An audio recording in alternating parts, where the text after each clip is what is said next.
Assalamualaikum warahmatullahi wabarakatuh.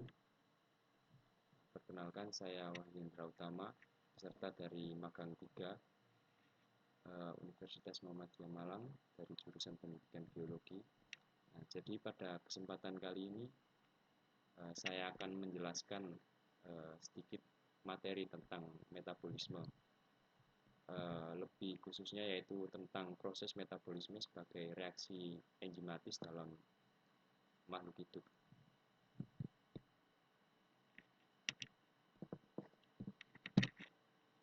Baik, selanjutnya perlu kita ketahui apa sih metabolisme itu.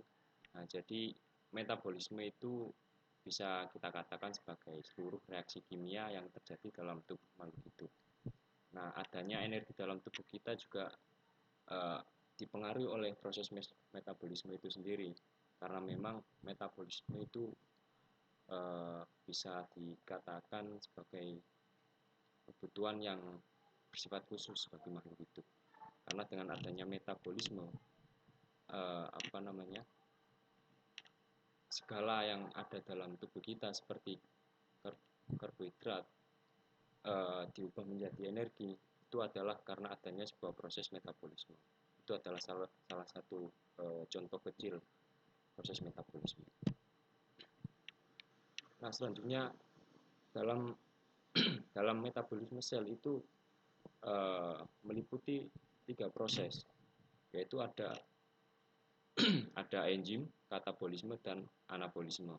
Namun pada kesempatan kali ini saya akan menjelaskan pada bagian enzim terlebih dahulu.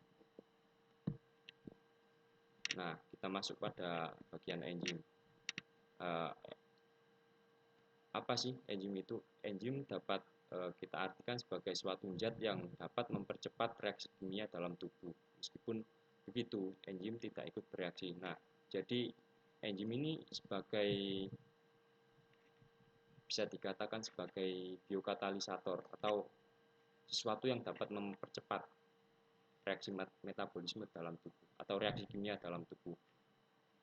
Meskipun begitu, enzim tidak pernah ikut bereaksi atau tidak bisa ikut bereaksi. Nah, hal-hal yang akan kita pelajari dalam enzim ini meliputi 5 bagian. Pertama itu ada komponen-komponen enzim, cara kerja enzim, sifat enzim, faktor yang mempengaruhi kerja enzim, dan protein yang bertindak sebagai biokatalisator.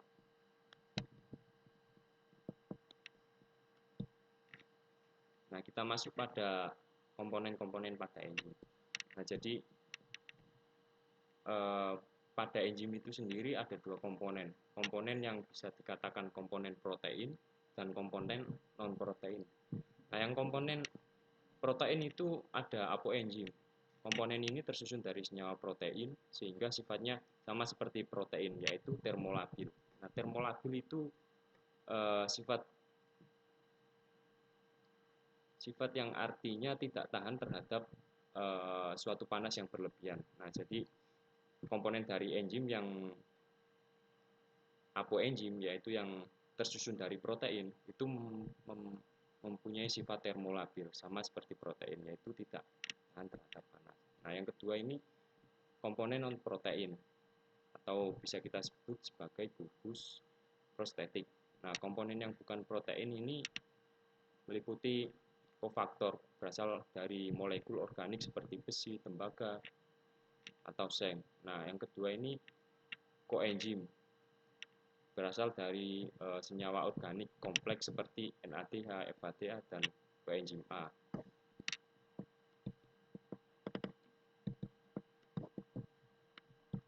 Nah, selanjutnya kita masuk pada sifat-sifat enzim.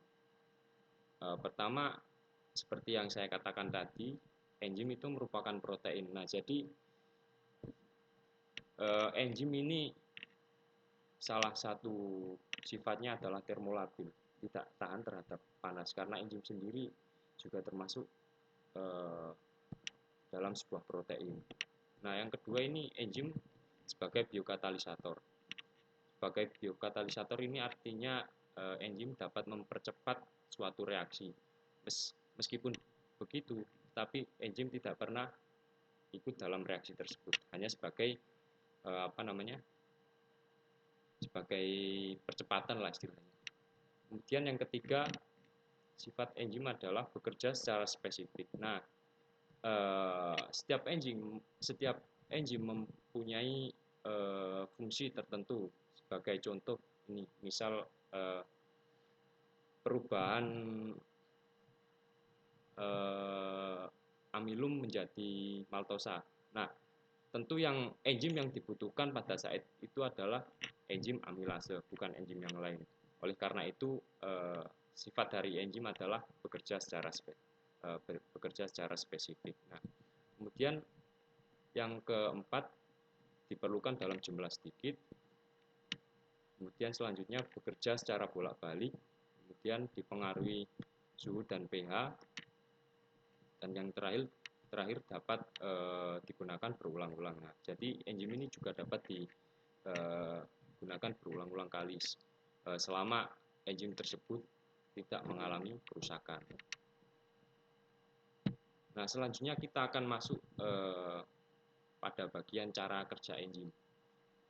Nah, di sini seperti yang kita ketahui bersama, teori pada umumnya cara kerja enzim ini ada dua macam atau meliputi dua macam pada teori yang tentu teori umum lah. Pertama ini adalah cara kerja enzim menurut teori gembok dan kunci atau sering kita sebut sebagai lock and key.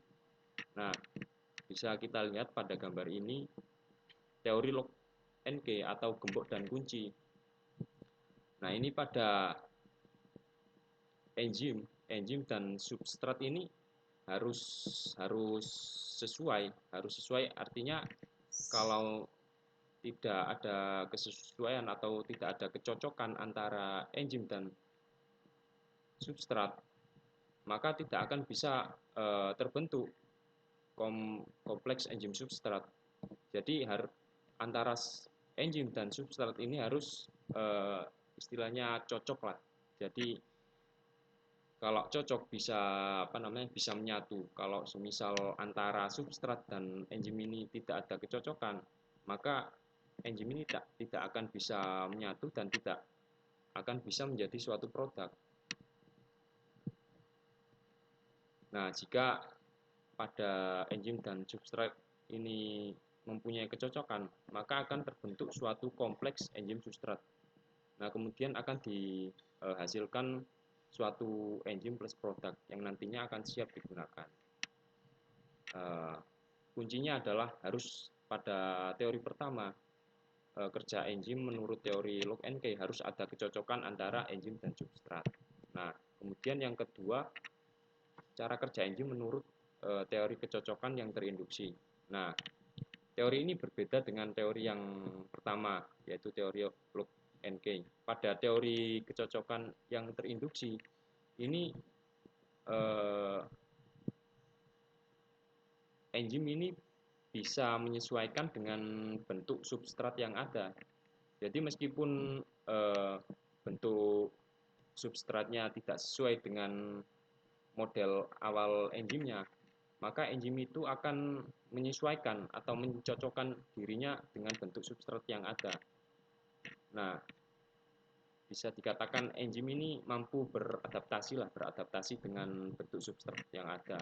Jadi tidak perlu adanya kecocokan seperti teori yang pertama. Tapi enzim itu sendiri yang akan mencocokkan dirinya sendiri dengan substrat yang ada. Setelah enzim berhasil beradaptasi atau mencocokkan dirinya, maka akan terbentuk suatu kompleks enzim substrat. Kemudian akan dihasilkan sebuah enzim plus produk yang nantinya akan siap digunakan. Nah, jadi cara kerja enzim ini ada dua, teori gembok dan kunci dan teori kecocokan yang terinduksi. Kita lanjut pada bagian faktor yang mempengaruhi cara kerja enzim. Nah, jadi ada beberapa faktor yang mempengaruhi kerja enzim itu sendiri. Pertama ini ada suhu. Nah, jadi enzim itu sendiri sangat resisten terhadap suhu tertentu. Karena kembali ke pembahasan awal tadi, enzim itu juga termasuk sebuah protein. Artinya ia mempunyai sifat termolabil dan tidak sembarang suhu enzim itu dapat berfungsi.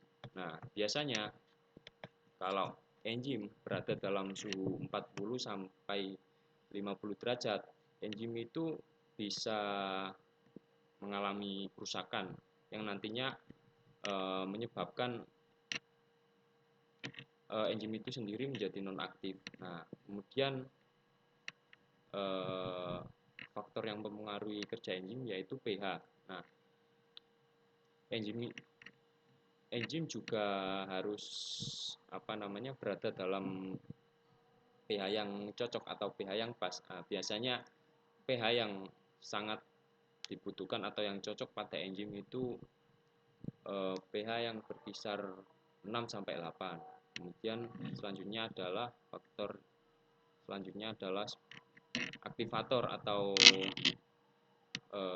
penggait dan inhibitor sebagai penghambat. Nah, apabila dalam suatu kerja enzim itu ada suatu aktivator, maka enzim itu sendiri akan berjalan dengan lancar. Dan apabila dalam suatu enzim itu ada inhibitor, nah maka kerja enzim akan terkendala atau terhambat karena ada suatu penghambat pada proses enzimatis itu sendiri. Nah, kemudian yang mempengaruhi selanjutnya adalah konsentrasi enzim. Konsentrasi enzim ini juga salah satu hal yang sangat berpengaruh pada suatu kerja enzim itu sendiri. Dan selanjutnya adalah konsentrasi substrat. Nah, konsentrasi enzim dan konsentrasi substrat ini tentu saja harus seimbang lah konsentrasinya. Jadi tidak boleh konsentrasi antara enzim dan substrat sebagai tempat enzim itu sendiri apabila konsentrasinya itu mengalami perbedaan atau mengalami ketidakseimbangan, maka kerja enzim itu akan istilahnya terkendala lah. Jadi keduanya harus cocok. Nah, mungkin itu pemaparan materi saya tentang metabolisme khususnya pada bagian reaksi enzimatis atau pada bagian metabolisme sebagai reaksi enzimatis dalam makhluk hidup. Mungkin sekian dari saya, kurang dan lebihnya mohon maaf. Wassalamualaikum warahmatullahi wabarakatuh.